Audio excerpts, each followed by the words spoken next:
Faly miaraka aminareo amin'ny alalan'izao fandaharana mahakasika ny toetry ny andro zao amin'ny ity alatsinainy fetombohan'ny herinandro ity. Ny nanamarika iny herinandro lasa teo iny dia ny fisian'ilay rivo-doza Abela ao anatin'ny andro ririnina.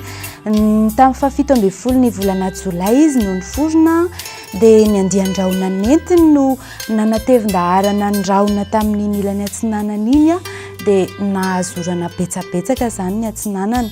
Dia taty amin'ny faraparan'ny herinandro ny niakatra kely ny maripana. Fa ho an'ity herinandro vaovao ity indray dia alizay atoniny saika hiamafy no handrafitra ny mety ho toetry ny androntsika.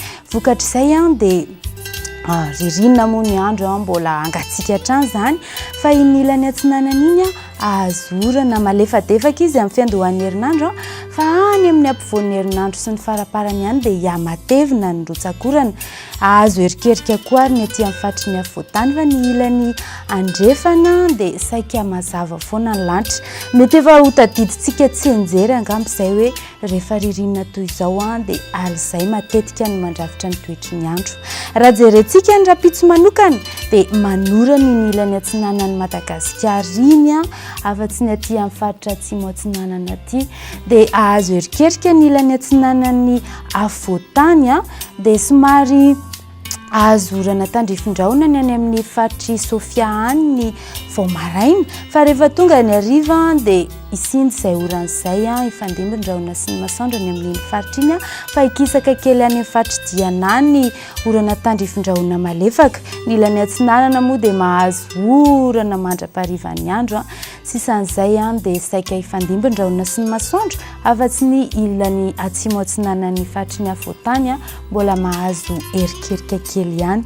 Ny vinavina ho an'ny maripana 4 degré Celsius indray ny rapitso vao maraina any amin'ny faritry vakina karatra any an-trano no ahitantsika an'izay ary ny vinavina ho an'ny maripana ambony indrindra 2 degré Celsius ny any Maheva tanàna sy any amin'ny Mahajanginy. Ny eto amin'ny faritry ny afovoantany dia saika mangatsiatsiaka hatrany 12 hatramin'ny 20 degré Celsius.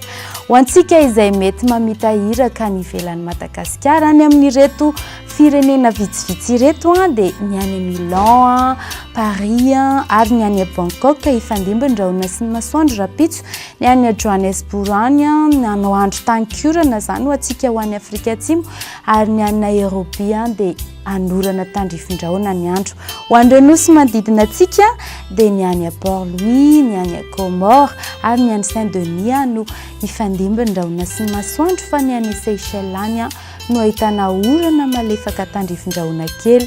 Dia izay no azontsika naroso androany mametraka amin'ny veloma mandra-piona indray tompoko lasy tompoko vavy.